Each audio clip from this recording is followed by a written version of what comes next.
I'm not going to waste my time on that conversation because it's just going to be a waste of time. It's a waste of my breath. It's a waste of their time. They're just going to write me off. Good morning, y'all. Welcome to Coffee with Connect. We get together on Tuesdays and Thursdays at 9:30. We get into God's Word together as we have our coffee and we start our day together. And yeah, I got another new mug. Went on vacation down to Florida, went to this coffee place called Bones Coffee, and they had these really cool Star Wars mugs. And my son got an Indiana Jones mug that's going to be showing up here soon too. But yeah, I had to get this one. I couldn't pass it up. It's just so cool looking.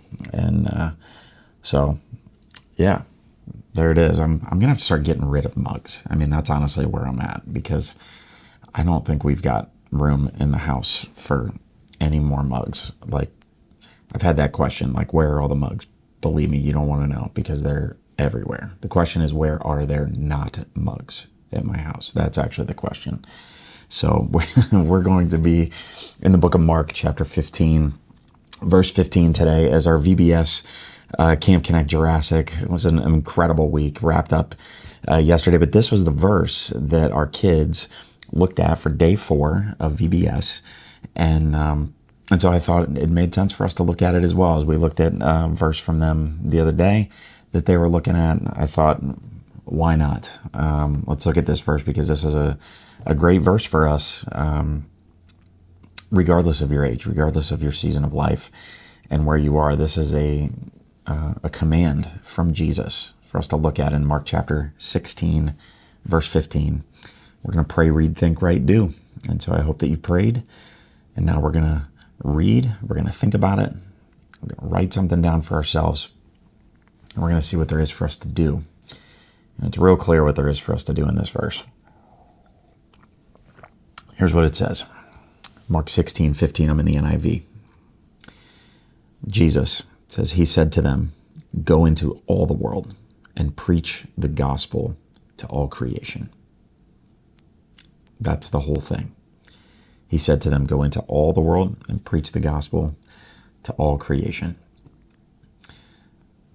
So this is right after the resurrection. And he's saying this right after he's rebuking the disciples for their unbelief and their hard hearts, because they didn't believe those who had seen him alive. They didn't believe it.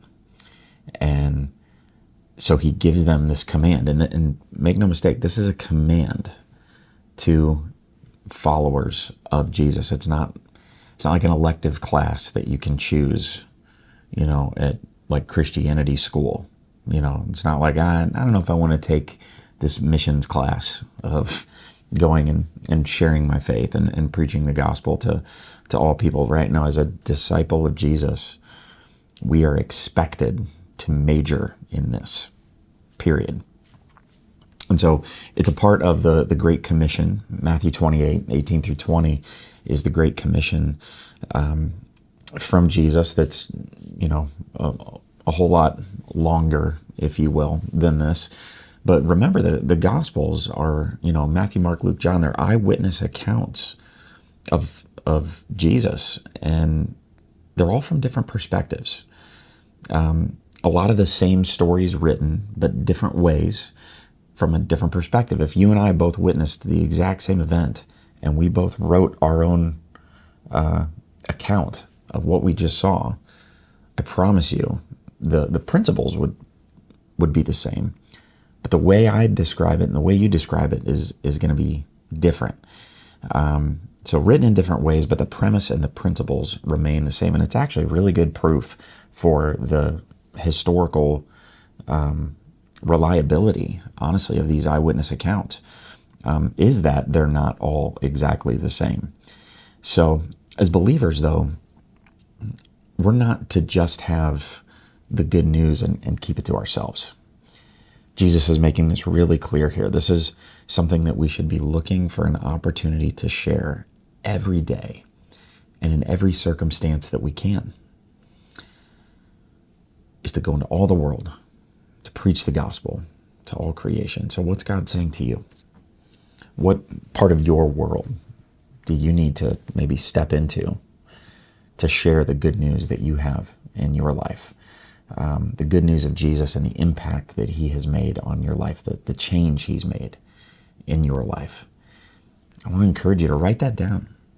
Jot down something that, maybe throw it in the comments that can help you, can challenge you, can push you through the day into this next opportunity, which is the do. Pray, read, think, write, do. What are we to do? Go. That's what we're to do. We're to go. To not keep quiet. To not keep it to ourselves. We are to go. But like the disciples who were rebuked in verse 14, for their unbelief, we don't believe. That person that you've been struggling to share with, or that opportunity that may drop right in front of you, right in that moment. What do? We end up going, man, that person won't believe. I'm not going to waste my time on that conversation because it's just going to be a waste of time. It's a waste of my breath. It's a waste of their time. They're just going to write me off. We've all been there, done that. Will again, honestly. But Jesus didn't tell us to only share with those who we think will accept it or listen, to only have the easy conversations. He just gave us the order to go.